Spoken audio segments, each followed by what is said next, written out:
परमाणु के मामले में कैसे पाकिस्तान भारत से आगे निकल गया है। भारत और पाकिस्तान को कंपेयर करें तो किसकी कितनी ताकत है, और आखिरकार ट्रंप क्यों हैं जब असीम मुनीर ने अमेरिका से भारत को परमाणु धमकी दी है। क्या मोदी सरकार सच में अमेरिका के दबाव के आगे अडानी को बचा रही है?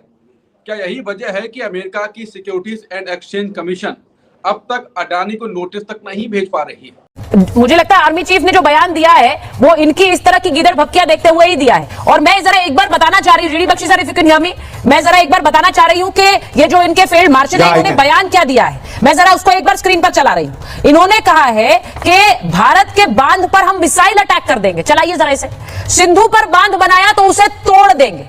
हम 10 मिसाइल हमले से नष्ट कर देंगे। हमारे पास मिसाइलों की कमी नहीं है, ये भी कह रहे हैं। सिंधु नदी भारत की संपत्ति नहीं है। अगर हमें लगा कि हम डूबेंगे, सुनिए जरा क्या कह रहे हैं, अगर हमें लगा कि हम डूबेंगे तो आधी दुनिया को ले डूबेंगे, ये कह रहे हैं ये फील्ड मार्शल। हमें अगर लगा हम डूबेंगे तो हम आधी दुनिया को डुबो देंगे। और इनको कोई गुरेज नहीं है ये अंतर्राष्ट्रीय मंच पर कहने की। अमेरिका पहुंचे हुए थे, वहां पर ये बोल रहे थे कश्मीर भारत का आंतरिक मामला नहीं है। और वो कह रहे हैं कि इन्होंने फिर से अपना वही राग अलापा, इसमें कोई नई बात नहीं है, मैं उस पर जाना भी नहीं चाहती। लेकिन इनका बयान देखिए कितना खौफनाक और डराने वाला लगता है अंतर्राष्ट्रीय मंच को। जो लोग इन्हें जानते हैं ये नफरत ही फैलाते हैं। इन्होंने पहले भी फैलाई नफरत भारत और पाकिस्तान के डीएनए की बात करके, लेकिन जीडी बख्शी सर ये जो बात ये कह रहे हैं हम अगर डूबेंगे तो आधी दुनिया को ले डूबेंगे, is this a statement from a responsible leader? No, बिल्कुल भी नहीं। इट इज बहुत इररिस्पॉन्सिबल स्टेटमेंट है, खासकर उस लेवल जिस पे इनको पहुंचा दिया गया है। हाँ, ये कैसी भाषा है? मैं बताना चाहता हूं कि साहब, भारत और पाकिस्तान दोनों न्यूक्लियर आर्म्ड कंट्रीज हैं। इसका मतलब दोनों के ऊपर बहुत भारी रिस्पॉन्सिबिलिटी है कि वो बहुत ही जिम्मेदार तरीके से पेश आए।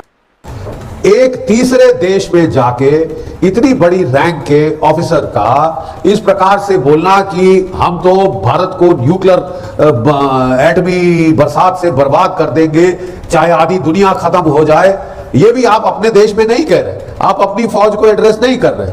आप एक गैदरिंग, पब्लिक गैदरिंग, जो हाँ मैं जानता हूं क्लोज डोर के पीछे थी, अलाउ नहीं किया था किसी को कि वो फोटो ले, कैमरा ले, लेकिन लोगों ने नोट्स बनाए थे साहब जो उन्होंने शेयर किए हैं, ठीक है। और ऐसी धमकी आप तीसरे मुल्क से जाकर दें, अमेरिका जो कि नाम के लिए एक डेमोक्रेसी है, एक बड़ी ताकत है दुनिया की, वहां से इस टाइप की धमकी कि हम तो न्यूक्लियर हथियारों का इस्तेमाल करेंगे, हम मिसाइलों से आपके बांध ठोक देंगे, ठीक है साहब। वो पानी साहब आप पे जाएगा और बाढ़ बन के जाएगा साहब, तबाही कर देगा। हर साल आपके बाढ़ आती है, आपके ऊपर कुदरत का कहर होता है। आप क्या बातें कर रहे हैं? मैं कहना चाहता हूं कि तभी लोग कह रहे हैं, हमारी एक्सटर्नल मिनिस्ट्री के स्पोक्समैन ने कहा है कि भाई पाकिस्तान जैसे मुल्क अगर ये रवैया है तो उसके पास तो न्यूक्लियर हथियार नहीं होने चाहिए, दुनिया को डिफैंग करना चाहिए।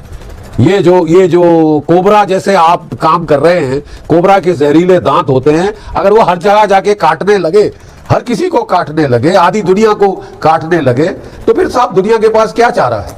देखिए पहुंचे नहीं है साहब, पहुंचा दिया गया है। फील्ड मार्शल नहीं है, फील्ड मार्शल है। और ये जो एयरफोर्स के इनके चीफ थे बाबर सिद्धू, वो इनसे सीनियर थे, ये इनको मर्च लगी हुई थी, इसलिए इन्होंने अपने आप को प्रमोट कराया फील्ड मार्शल, ताकि एक तो मेरी परमानेंट एक्सटेंशन हो जाए 10-11 साल, जैसे कि जियाउल हक साहब की हुई थी, जैसे कि परवेज मुशर्रफ साहब की हुई थी, है। अपनी हवस के लिए इन्होंने लड़ाई करा दी दक्षिण एशिया में, ठीक है। और इनकी थोड़ी प्रॉब्लम पड़ रही थी बाबर सिद्धू के साथ। जो कुछ भी है, ये लड़ाई ज्यादातर एयरफोर्स की लड़ाई थी। आपने क्या किया? सिरस्वा नहीं किया। अगर किसी को मार्शल बनना चाहिए था तो वो बाबर सिद्धू को बनाना चाहिए था, हालांकि पिट गए वो बेचारे बुरी तरह से, ठीक है। लेकिन मार्शल इनको बनाया गया क्योंकि ये जियाउल हक की तरह 11-12 साल का कार्यकाल चाहिए। ये समझते हैं I am God's gift to mankind, कि मेरे अलावा पाकिस्तान को कोई बचा नहीं सकता, चला नहीं सकता, ठीक है। और सेल्फ इमेज क्या है? क्योंकि जिस आदमी की सेल्फ इमेज इतनी लो हो, वही ऐसे उल्टे सीधे काम करता है, ठीक है। और एक दूसरे देश की सॉइल पे अमेरिका जाके भारत को न्यूक्लियर ऑल आउट अटैक की धमकी देना, जिसमें आप कह रहे हैं ना केवल भारत, आधी दुनिया को आप तबाह कर देंगे। क्या उस आधी दुनिया में अमेरिका भी शामिल है? नंबर 1। नंबर 2, मैं आपसे जानना चाहता हूं, 170 आपके पास वॉरहेड है, और वो जो वॉरहेड है बेटा, वो वॉरहेड में ज्यादातर सब किलोटन वॉरहेड है, 1.5 पौवे 2 पौवे वाले नासर मिसाइल पे लगाने वाले। उससे दुनिया क्या, उससे तो आसपास के 10 गांव तबाह नहीं होंगे। ठीक है साहब, ये गिदड़ भपकी किसी और को दीजिए। तीसरी बात, ये कह रहे हैं कि अगर भारत ने बांध बनाया, मैं 1 मिनट खत्म कर रहा हूं, कि अगर भारत ने बांध बनाया तो मैं 10 मिसाइल फायर करके फोड़ दूंगा। ठीक है, मैं आपको याद दिलाना चाहता हूं मुल्ला मुनीर साहब, ऑपरेशन सिंदूर में आपने कोई 1200 ड्रोन चलाए थे, 90% मार गिराए गए। आपने 3 टैक्टिकल बैलिस्टिक मिसाइल फायर किए थे, 1 शाहीन 2 फतेह। ठीक है, तीनों के तीनों 100% मार गिराए गए। जनाब, ये 3rd न्यूक्लियर एज है, जिसमें जो छोटी ताकतें हैं, न्यूक्लियर ताकतें, उनको सोच समझ के चलना पड़ेगा। जो मॉडर्न एयर डिफेंसेस हैं इंटीग्रेटेड, जैसे भारत का, उसकी इतनी ताकत है कि आपका एक न्यूक्लियर मिसाइल थ्रू नहीं आ सकेगा। ये डेमोन्स्ट्रेशन आपको एक ट्रेलर दिख चुका है। जितने मर्जी फायर करते हमारे S-400 जी, हमारे बड़ा आप जो ये बात बोल रहे हैं, मुझे लगता है कि this is a very serious threat. ये जो बात कह रहे हैं, ऐसे हुसैन तीबो साहब, ये जो बात कही आसिम मुनीर ने, ये जो बात वहां जाकर कह रहे हैं, पहले बात तो अपने परमाणु के मामले में कैसे पाकिस्तान भारत से आगे निकल गया है, भारत और पाकिस्तान को कंपेयर करें तो किसकी कितनी ताकत है, और आखिरकार ट्रंप क्यों हैं जब आसिम मुनीर ने अमेरिका से भारत को परमाणु धमकी दी है। मुनीर ने लगाए अरबों, और इस धमकी का मतलब क्या है।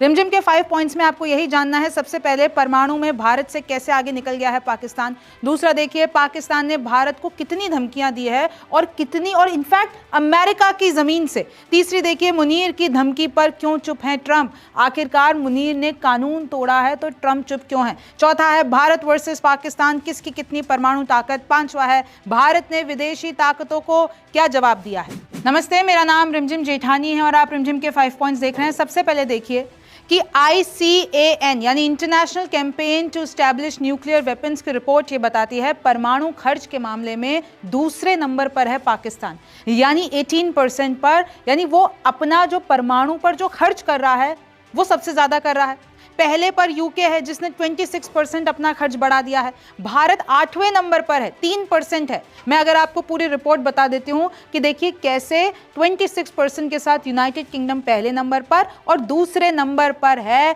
पाकिस्तान। लेकिन आपको इस पे ये देखना होगा कि पाकिस्तान अभी हाल ही में परमाणु पर खर्चा ज्यादा कर रहा है, लेकिन अगर ताकत देखें तो भारत की ताकत पाकिस्तान से कहीं ज्यादा है और भारत ने बहुत कुछ इन्वेस्ट कर रखा है अपने परमाणु प्रोग्राम में। तो एक ये पूरी रिपोर्ट आई जिसका डॉक्यूमेंट मैं आपके सामने लेकर आई हूं, न्यूक्लियर वेपन स्पेंडिंग इन 2024। 2024 के हिसाब से पाकिस्तान ने न्यूक्लियर पर खर्चा बहुत बढ़ा दिया है।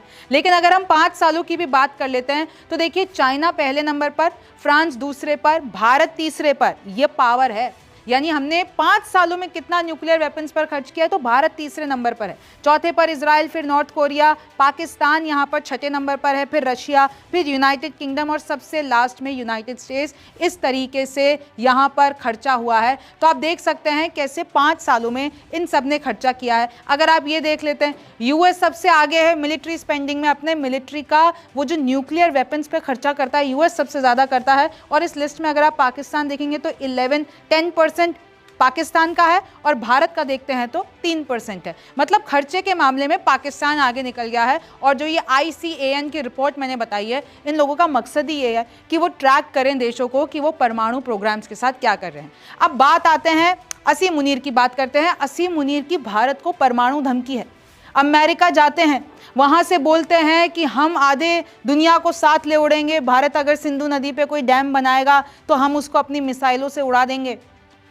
कश्मीर को फिर से गले की नस बताते हैं, अधूरा अंतर्राष्ट्रीय मुद्दा बताते हैं। और फिर उनके बाद असीम मुनीर के बाद बिलावल ने भी बोल दिया है सिंधु नदी पर भारत से हम युद्ध करेंगे, सिंधु नदी पर हम फिर से भारत से जंग करेंगे। उसके बाद आप देख लीजिए कैसे बिलावल बोलते हैं हम अपनी 6 नदियों को वापस हासिल करेंगे। बिलावल कहते हैं, ये गिदड़ भपकी देते हैं भारत को कि ये जो 6 नदियां हैं वो हम वापस ले लेंगे। फिर आप देखिए कैसे वहाँ के जो डिफेंस मिनिस्टर हैं, पाकिस्तान के डिफेंस मिनिस्टर ख्वाजा आसिफ, वो ये कहते हैं कि इस बार हम सिर्फ बॉर्डर पर हमला नहीं करेंगे, जब जंग होगी तो भारत के अंदर जाकर हमला करेंगे। और इनफैक्ट ऑपरेशन सिंदूर पर जो विपक्ष प्रधानमंत्री मोदी पर और सरकार पर सवाल उठा रहा है, उसको एक मजे की तरह पेश किया है पाकिस्तान के डिफेंस मिनिस्टर ने और कहा है कि कैसे नुकसान हुआ है भारत का, भारत पर हमला करेंगे। तो इतना कॉन्फिडेंस, इतनी गीदड़ भपकियां, ये सब आ कहां से रही हैं पाकिस्तान के पास? अगर आप इनके ये देखते हैं कि कैसे मोदी ह्यूमिलेट हो रहे हैं पार्लियामेंट में अपने ऑपोजिशन के द्वारा और किस तरीके से अब हम अंदर हमला करेंगे भारत के, ये सारी चीज़ें पाकिस्तान कह रहा है। तो अगर आप देखते हैं, समअप करते हैं कि भाई ट्रम्प जो है व्हाइट हाउस बुलाते हैं पहले आसिम मुनीर को, उसके बाद ये जो फेयरवेल प्रोग्राम होता है यूएस सेंट्रल कमांड कमांडर का, उसके उनके 1.5 महीने में दूसरी बार पाकिस्तान चले जाते हैं आसिम मुनीर, न्यूक्लियर थ्रेट देते हैं उन्हीं की ज़मीन से। फिर उसके बाद इन लोगों ने BLA, मैंने आज आपको सुबह ही बताया है, वो BLA जो कि पाकिस्तान के लिए सबसे बड़ी प्रॉब्लम है, बलूचिस्तान लिबरेशन आर्मी, उसको आतंकवादी का तमका दे देते हैं ट्रंप। यानी आसिम मुनीर का अमेरिका जाना बिल्कुल उनका एजेंडा पूरा हो गया। तो इस तरीके से क्या ट्रंप करना चाह रहे हैं और ट्रंप आखिरकार चुप क्यों? आपको पता है असीम मुनीर ने और क्या बोला है?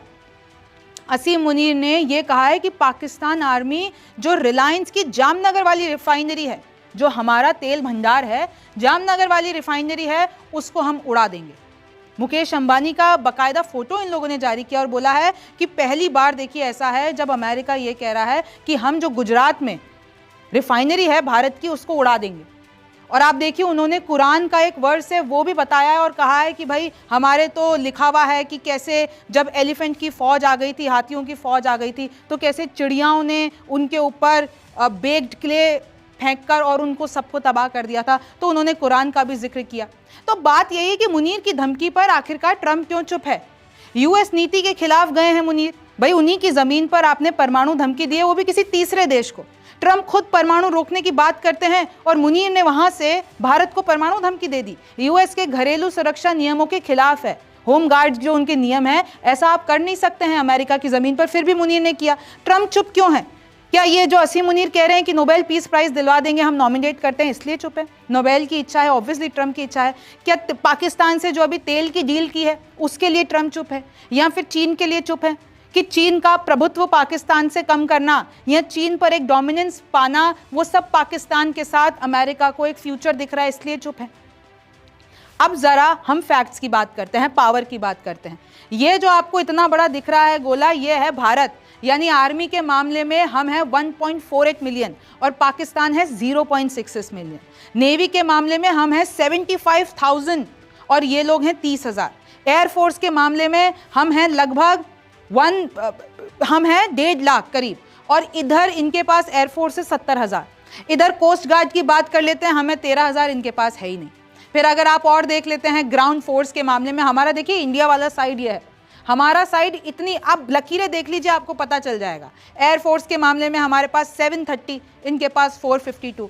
न्यूक्लियर आर्सेनल के मामले में हमारे पास 172 और इनके पास 170। देखिए वैसे तो ज़्यादा अंतर नहीं है। अगर हम रॉयटर्स की एक खबर देखते हैं और आंकड़े देखते हैं, भारत के पास 172 न्यूक्लियर आर्सेनल है, न्यूक्लियर बम है, और उन लोगों के पास 170 है। लेकिन जो पाकिस्तान के पास यह है कि वो समुद्र में न्यूक्लियर हमले नहीं कर सकता, वो हम लोग कर सकते हैं। हम लोग न्यूक्लियर ट्रायड हैं। फिर आप देखेंगे सबमरीन हमने, हमारी 16, इनकी 8। तो मोदी सरकार ने चुप्पी क्यों साध ली?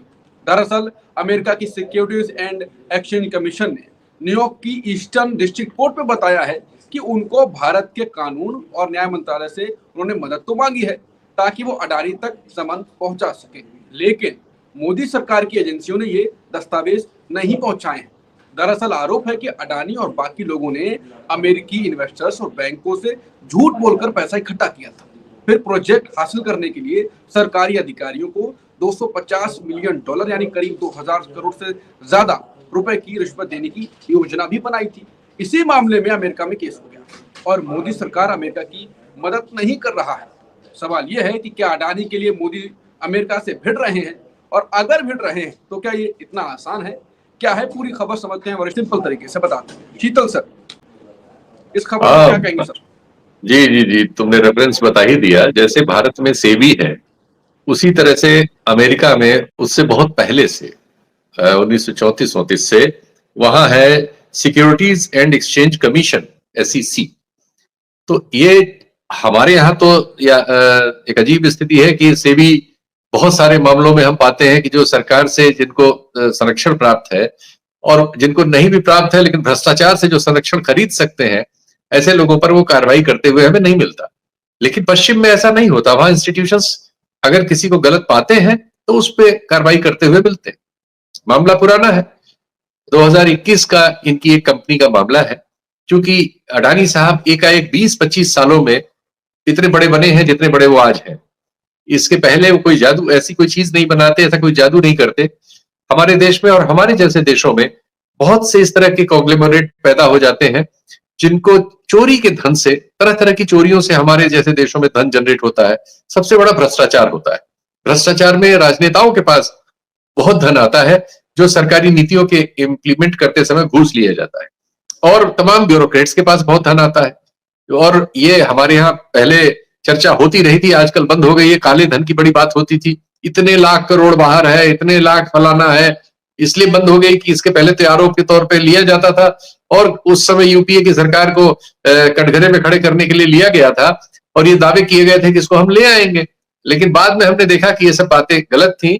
वो वही जो काम हो रहा था वही और बड़े पैमाने पर होने लगा कि वो हमारी कंपनियों में मॉरिशस से और अन्य जगहों से, सिंगापुर और मॉरिशस से घूम के आता है और वो एफडीआई बन के हमारी कंपनियों में यहाँ के एसेट खरीदने के काम आता है। इस चोरी के पैसे से हमारे बहुत सारे कॉन्ग्लोमरेट बने हैं। अडानी जी पर भी इस तरह के आरोप है, लेकिन अब चूंकि कहीं से कोई जांच हमारे देश में किसी लेवल पे उनके खिलाफ जो भी कथित शुरू भी हुई वो कहीं नहीं पहुंची और कोई बड़ी जांच हो नहीं रही है, तो यहां तो कुछ पता नहीं चला। लेकिन अमेरिका में ऐसा संभव नहीं था। अमेरिका में अपनी एक कंपनी के लिए, अडानी ग्रीन्स के लिए, उन्होंने वो जो तुमने फिगर बताई है वो उन्होंने जुटाया वहां के बाजार से और कुछ हमारे यहां से। लेकिन वहां अगर कोई कंपनी काम करती है और अमेरिकी टैक्स पेयर से पैसा जुटाती है तो उसको उन कायदे कानूनों का पालन करना पड़ता है जो अमेरिका में लागू है या पश्चिम में लागू है। वो कायदे कानून ये है कि कोई भी इस तरह की कारपोरेट कंपनियां कहीं भी घूस वगैरह में शामिल नहीं होगी। कहीं किसी देश में या अपने देश में या कहीं इस तरह के किसी अपराध में शामिल अगर होंगी तो उन पर बहुत सख्त वो कार्रवाई करते हैं, क्योंकि वो अपने पैसे को अपराध के लिए नहीं दे सकते। अच्छा, अमेरिका से भारत का रिश्ता इन सब मामलों में बहुत साफ रहा है। अभी ट्रंप प्रशासन में आने के बाद आप देखिए कि आतंकवादी को जो पाकिस्तानी मूल का है, कनाडा के जरिए वहां पकड़ा गया था, उसको भारत भेजा है। तो हमारे रिश्तों में ये बात थी कि हमारे जो हमारा अपराधी होगा उनके देश में होगा वो हमारे यहाँ भेजेंगे और उनका कोई अपराधी हमारे यहाँ होगा तो उस पर हम उनकी मदद करेंगे। तो इस मामले में वहां एक मुकदमा दर्ज हुआ इस सिक्योरिटीज एंड एक्सचेंज कमीशन की ओर से, और जो आपने बताया जिस कोर्ट में न्यूयॉर्क में वो चल रहा है, तो उसमें एक सम्मन जारी हुआ इनके लिए, इनके है और इनके नेफ्यू के लिए है और कुछ अन्य लोगों के लिए है। अब वो सम्मन उन्होंने भारत के कानून विभाग को भेजा, कानून मंत्रालय को, और ये 6 महीने पहले की बात है। अब कल की सुनवाई में इस एक्सचेंज ने लिख के दिया है कि भारत ने पिछले 6 महीने में उनको ये सूचित नहीं किया है, भारत के न्याय मंत्रालय ने, कि उसने ये सम्मन उनको क्यों, मतलब इस सम्मन को संबंधित व्यक्तियों को रिसीव कराने की सूचना नहीं दी, यानी ये रिसीव नहीं हुए। ये उन्होंने कल सूचना दी है। अब जैसी उनकी लीगल प्रणाली है उसके तहत ये भी कुछ दिन और चलेगा कि वो एक बार शायद और मौका दे। जैसा कि आपने वीडियो में देख लिया किस तरह भारतीय मीडिया रोने पर मजबूर हो गया। जब से आसम मुनीर ने धमकी दी है तब से इनके जो है ना होश उड़ कर रह गए हैं। खासकर जन्नत बख्शी को आपने देखा होगा, उसके आंखों में आंसू नज़र आ रहे थे जब वो बात कर रहा था। और दूसरी तरफ भारतीयों ने खुद मान लिया कि पाकिस्तान हमसे बहुत आगे निकल चुका है। आज के लिए इतना ही, और मज़ीद अगर इस तरह की रिएक्शन वीडियो आपने देखनी है तो हमारे चैनल क्रिकेट4 को सब्सक्राइब ज़रूर कर लीजिएगा। जो भाई दोस्त चैनल पर न्यू है चैनल को भी सब्सक्राइब लाजमी कर लीजिएगा। इंशाल्लाह मिलते हैं किसी नेक्स्ट वीडियो में, तब तक के लिए अल्लाह नेगबान।